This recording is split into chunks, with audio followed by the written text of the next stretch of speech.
We all want to do the hard work. The ability to do the work when you don't want to is incredibly important. Just to wake up one morning, even though your emotions in your head are telling you, oh, I don't want to go to the gym, you still go. You make so much more progress like that. You think for your future self, sacrificing the now comfort for their enjoyment, and you actually get what you want. Yeah, a lot of people tell you, you need to be disciplined, you need to be disciplined, you need to be disciplined. What the fuck does that actually mean? They say we have to be disciplined. All right, yo, dumbass, can you tell me how to? I'm gonna tell you how to actually be disciplined, like practical things you can do in your life that will make you a more disciplined person. First is a daily act of discipline. You want to do one thing in your day that you just dread to do, but you do it anyway. And over time, that will build your ability to not listen to your brain when it makes bullshit excuses like, oh, I don't want to go into the cold shower today, because cold showers are actually bad for cold shower. It trains your ability to not listen to your brain when it starts making up excuses for you to not do something that you had planned out.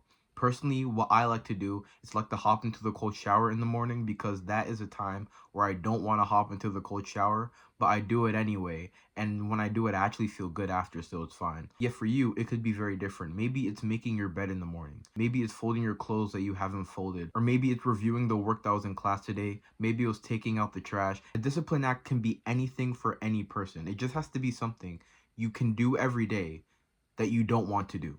So that is something that you can implement in your day and strive to do it every single day. And while you're doing it, keep in mind of what your brain is telling you. Like, oh, I'm not going to do it today because of this bullshit excuse. Like, your brain is not going to tell you, like, yep, I'm not going to do this thing today because I'm a bitch and I really don't like having discipline and I actually suck like shit. Your brain is not going to tell you that. Your brain is going to think of these elaborate excuses that sound so genuine, that sound so like, oh yeah, that actually makes sense. No. You do not want to listen to your brain while it starts making excuses. You can pay attention to them and realize that they're making excuses, yet do not actually act on them. Whatever your brain says that deviates from the plan, do not listen to. Next, to be more disciplined is progressively overload. That means you don't want to stay at the same level that you are in whatever you're trying to do. You don't want to stay in the same level in the gym. You don't want to just keep reading fucking one sentence every single day. Like, yes, you've gotten the ability to start and you've gotten into the habit of repetition, but in order to become more disciplined, you need to progressively overload. That means making it harder over time, adding a bit more challenge over time. Discipline comes through challenge because when there's challenge, that's when our brain starts to yap and that's when we start to be complacent in what we have to do. So when you intentionally add that little bit of challenge over time, you're constantly challenging that part of your brain that wants you to be lazy and that wants you to go back to doing all the bad habits. But no, you're actually challenging that part of your brain, so you're going to over time increase your ability to be disciplined. How does progressive overload look? It can go from session to session, it can go from day to day, it can go from week to week, month to month. It doesn't really matter. As long as you're getting a little boost in difficulty in your certain thing that you're trying to do, that is 100% fine, and over time you'll actually build the discipline. What I like to do, I like to match my disciplinary act with like progressive overload as well. So with cold showers, like over time, like over the course of like a week or a month, I like to increase the time I stay into the cold shower, and that like adds like an extra bit of fucking discipline, which is really nice. Yet progressive overload transcends just disciplinary acts. It has to be for every single habit that you do. For example, meditation. You don't want to just keep meditating for 5 minutes if you've already gotten good at that. You want to increase to 10, and then you want to increase to 20 and get to a point where you can just like, yeah, every single day, if I was meditating for like 20-30 minutes, I'm perfectly fine with that, and I don't really mind it being at this level anymore. Next is temptation and willpower training. That means taking something that you really want to have and then challenging yourself not to take it. So this is done when you have like a bad habit that you're trying to break. You take the thing that you really like, you keep it in front of you, and you just listen to your thoughts and you feel the craving to actually do the bad habit, but you do not act on it. This is what I do right now. I'll be right back. See, my big bad habit is junk food, right? In my room, I have a plate full of chips and a cookie on it. And every single time where I'm feeling cravings to eat junk food, I just look at this plate and I like challenge my feelings and I challenge like my brain that's making excuses like, oh, you should just take one chip. One chip isn't that bad. I challenge my brain, and even fucking now while I'm looking at it, I'm getting like thoughts and stuff. So this is very, very effective. You can also do this with apps on your phone if you struggle with like doom scrolling or playing video games. You can do this with like your PC or your console if it's still in your room or in like in your living room. You can just challenge your brain and listen to your thoughts and realize like, holy shit, I'm so fucking weak to all of these different vices. And while you do this, and while you train your ability to look at the thing you want but not do it, you're actually depleting your willpower over time. And then the next morning when you wake up, your willpower reaches a new level where it's much higher and you're able to withstand the bad habit a lot more. There's going to be times where you do this and you actually end up indulging in the bad habit, yet the whole point is to deplete your willpower so the next morning it can get a little bit of a boost, and then over time your willpower is just incredibly strong. So this whole time I've been talking about the thoughts in your brain. It's the thoughts in your brain that lead you to do the bad habit and that lead you to be undisciplined.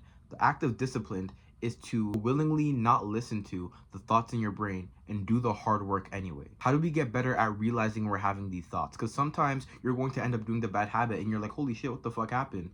Because your ability to actually hear the thoughts in your brain and distinct what is you and what is the bullshit thought is not as strong. So how do we actually build the skill up? It's through meditation. Meditation is a skill of bringing our attention back to the present moment and bringing our attention back to what we have to do. A lot of people say when, oh, meditation doesn't work. See, that is the bullshit thoughts in their head telling them that, oh, meditation doesn't work. It doesn't work for me.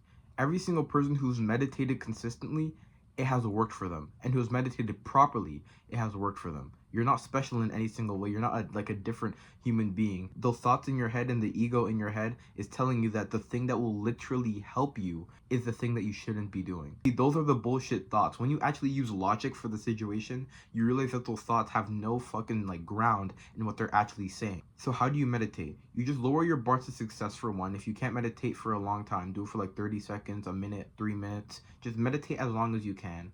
And the process of meditation is focusing on something in the present moment. That means it's your breath, or it's something like a sensation like on your seat, or it's like a sound in your room. You want to just focus on one thing in the present moment, and any thoughts that you get that deviate off that thought, like you're thinking about school or you're thinking about something you have to do later, you realize you lost focus, and then you bring focus back to your breath. That is in one entire cycle of meditation. People think meditation, you have to sit down and be focused the entire time. Dude, you've been doom scrolling your entire life. You're not going to be focused on your fucking breath the entire time. So the way you actually meditate is you just do this repetition cycle. It's a repetition exercise. You just go through the cycle as many times. So if you lose your focus while you meditate, that's a good thing. You're actually getting to the second part of meditation, and then you can reach through the other two parts and get a full cycle and boost your brain. And if meditation is new to you, this can incorporate the other things we talked about in this video, which it could be like your disciplinary act. Over time, you're going to progressively overload meditation and get better and better as you become more mindful. You're going to be able to hear your thoughts, so the willpower act becomes much more effective. Meditation improves 100% of your life. And the last way to become more disciplined is to have a daily schedule. That means your entire day is blocked off into certain segments of what you have to do here, and then what you have to do here, and what you have to do here. It's basically like a morning routine and a nighttime routine that meet in the middle. So instead of it's just the in the morning and in the night, it's the entire day. I've made an entire daily schedule full guide that goes so in depth on how to make a daily schedule and what you should do in your daily schedule to make your life basically as great as it possibly can be. I put a lot of effort in that video, so I hope you do check it out. It's incredibly amazing, and I genuinely think it will change your life. Today I taught you how to actually become disciplined. A lot of people tell you to be disciplined, though you're not disciplined enough. You need to become disciplined. They don't tell you how the fuck to actually do that. And today I'm glad I was able to tell you how to actually become a disciplined person. And I hope that in your journey of becoming more disciplined and doing the hard work when you don't really want to, you actually get where you want in life and you actually get what you need to be a successful person. And that's it.